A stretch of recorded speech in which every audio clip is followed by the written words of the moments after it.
Bonjour à tous et bienvenue dans Afterlife Labs. Dans l'épisode précédent, on a parlé de l'acquisition de Honey par PayPal pour un montant record de 4 milliards de dollars. Donc ça, c'était le cas d'une société de paiement, en l'occurrence PayPal, qui souhaite se positionner bien plus tôt dans le parcours d'achat en ligne d'un consommateur.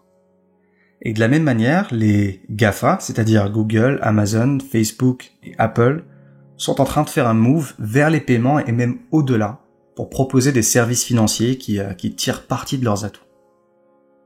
Alors la fintech de manière générale, c'est une nouvelle industrie au potentiel immense. C'est une industrie qui déploie la technologie pour améliorer les activités financières. Et les financements sont en train d'affluer en masse vers des startups fintech, notamment des startups de robo-advisors, donc des startups qui font du conseil en gestion de patrimoine et en investissement.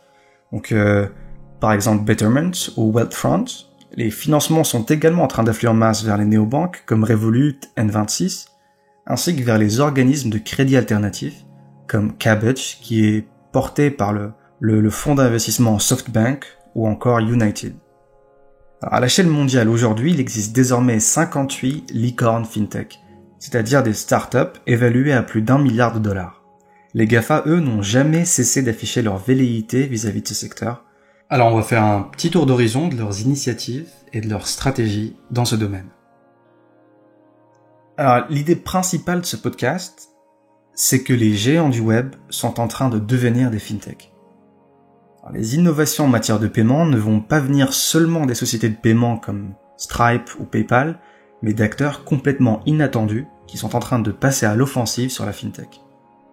Les géants du web, ils ont des atouts majeurs à faire valoir dans ce secteur. Ils ont l'échelle et les effets de réseau, une maîtrise rare des données qui a fait leur succès, et des compétences en IA, en machine learning qui sont nécessaires aujourd'hui pour dominer les services financiers et avoir une structure de coûts intéressante. Et grâce à ces grands atouts, les beefsteaks peuvent profiter d'un cercle vertueux. Plus leurs utilisateurs contribuent de données personnelles et financières, et plus les produits des GAFA vont devenir pertinents, intelligents, ciblés, et plus de nouveaux utilisateurs vont adopter ces produits. Les big tech peuvent ainsi mieux exploiter les données financières que les banques et en même temps proposer des prix beaucoup plus intéressants que celles-ci, dans un cercle vertueux qui s'auto-nourrit. Les GAFA aujourd'hui cherchent à avoir une présence dans 4 verticales financières clés. On a les paiements, le crédit, la gestion du patrimoine et l'assurance. Et pour ce faire, les marques qui ont gagné la confiance du consommateur ont un avantage indéniable. Alors même si ça peut paraître étrange au premier abord, mais le consommateur est prêt à concevoir que des marques à qui il fait confiance lui proposent, donc en parallèle de leur cœur de métier, des produits financiers. Par exemple, si on prend le cas de Uber, les chauffeurs et les coursiers font confiance à Uber pour les payer à la fin de la semaine exactement tel qu'attendu. Et donc, de par cette confiance-là, les coursiers et les chauffeurs peuvent accepter un produit financier d'Uber, notamment une carte de crédit Uber. Et cette question de confiance, elle est extrêmement critique et importante. Les gens du web doivent impérativement s'assurer que leurs clients sont disposés à les considérer comme des fournisseurs financiers. Un petit exemple, Apple et sa banque partenaire, donc Goldman Sachs, ont récemment fait l'objet d'un examen minutieux des algorithmes d'approbation de crédit. Cela s'est passé suite à un tweet viral qui a accusé les fournisseurs de cartes Apple d'accorder aux femmes des limites de crédit inférieures à celles des hommes. En fait, c'est pas Apple qui est derrière cela, c'est Goldman Sachs qui prend les décisions de crédit, bien que la carte soit brindée et porte la marque Apple. Alors, en réponse à cette polémique, Goldman a annoncé qu'il laisserait les clients faire appel en cas de réponse non satisfaisante, mais ça reste pas très rassurant pour le consommateur. Mais de manière générale, quand même, les GAFA jouissent d'un indice de confiance élevé chez les consommateurs. Il y a un rapport de McKinsey qui est sorti récemment et qui a révélé que 2 consommateurs sur 3 feraient confiance à Amazon pour gérer leurs finances. C'est d'une importance cruciale pour que ces nouveaux produits financiers décollent.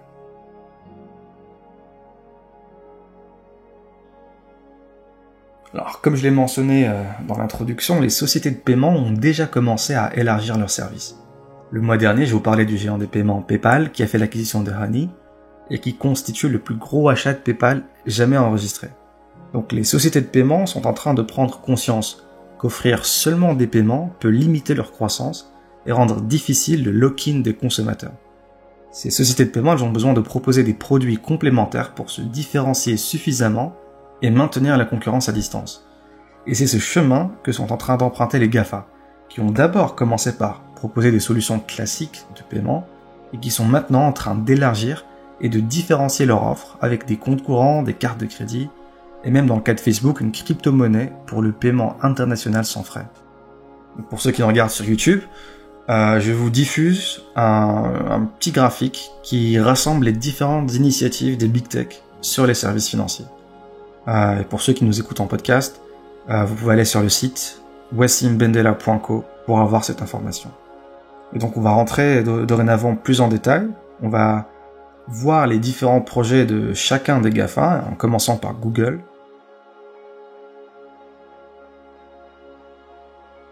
Alors Google est en train de renforcer son positionnement sur les services bancaires avec le lancement prochain d'une offre de compte courant en partenariat avec Citigroup.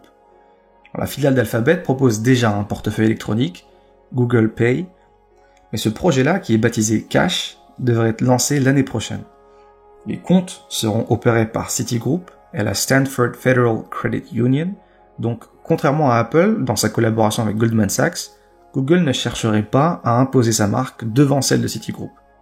L'avantage ici pour Google réside principalement dans l'accès à de nouvelles données utilisateurs. Donc là, on est dans une approche de partenariat, et César Sengupta, qui est vice-président de Google, a même dit que l'approche de Google va être de former des liens profonds avec les banques et le système financier. C'est la meilleure façon de faire dans la durée. Et on verra que ce n'est pas le cas de tous les GAFA. Par ailleurs, Google continue de dominer l'expérience mobile dans le monde et profite d'importants effets de réseau avec son système d'exploitation Android. En Inde, par exemple, 33% des paiements mobiles sont assurés par Google Pay. Et la firme compte bientôt lancer un système de cashback dans le pays pour défendre cette position de dominant. Ensuite, il y a Amazon. Parmi les GAFA, c'est l'acteur dont la stratégie en matière de services financiers est la plus avancée. Paiement, crédit, assurance, et peut-être même demain compte courant, Amazon a de l'avance.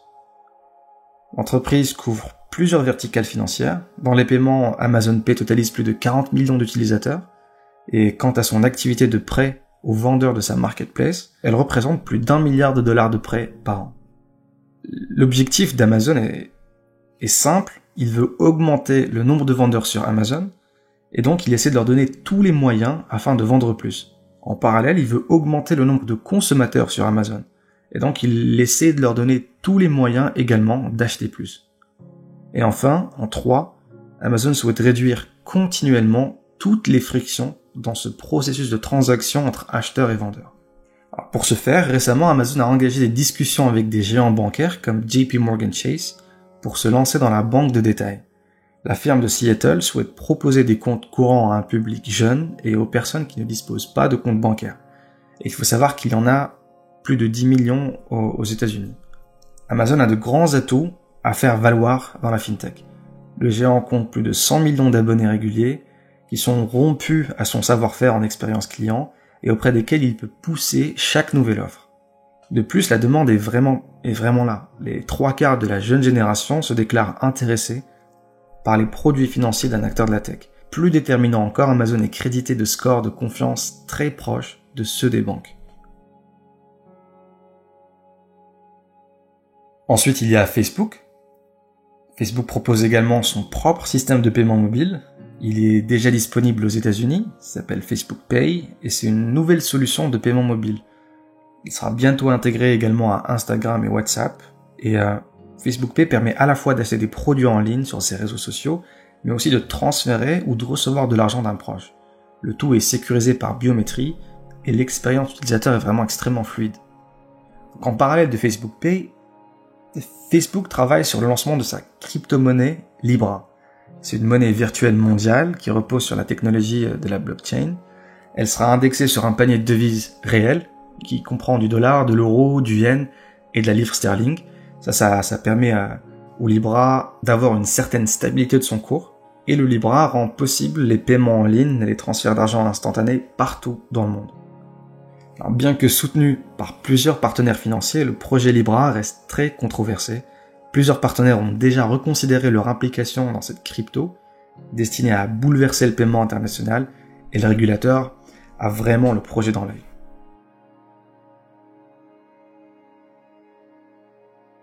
Et enfin, on a l'offensive d'Apple.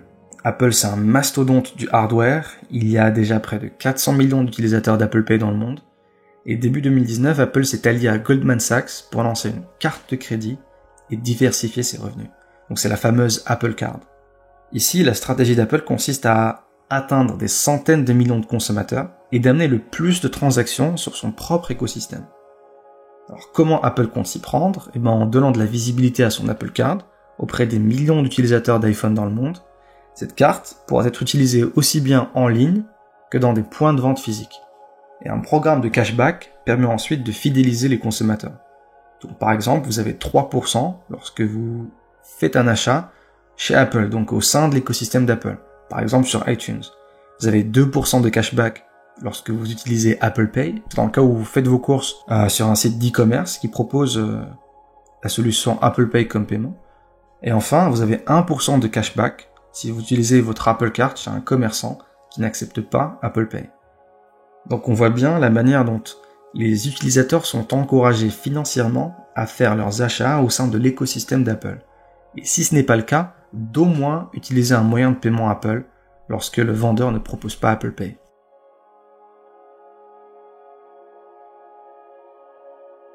Alors enfin, j'aimerais conclure sur une ouverture qui concerne les banques. Les banques vont-elles devoir s'allier avec les GAFA ou alors rivaliser avec eux ?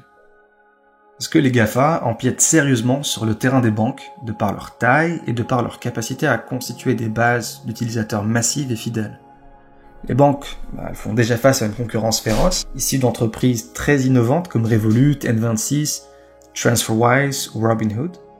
Et il s'agira désormais pour ces acteurs bancaires de savoir quand ils devront s'allier aux GAFA et quand ils devront rivaliser avec eux.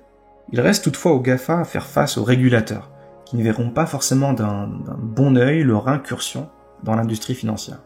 On le voit déjà avec le projet Libra de Facebook, qui fait face à une levée de bouclier colossale en Europe. Rendez-vous dans le prochain épisode d'Afterlife Labs, qui sera le 6e épisode, et on va se pencher sur 3 scénarios possibles concernant la stratégie des banques vis-à-vis des GAFA. À bientôt.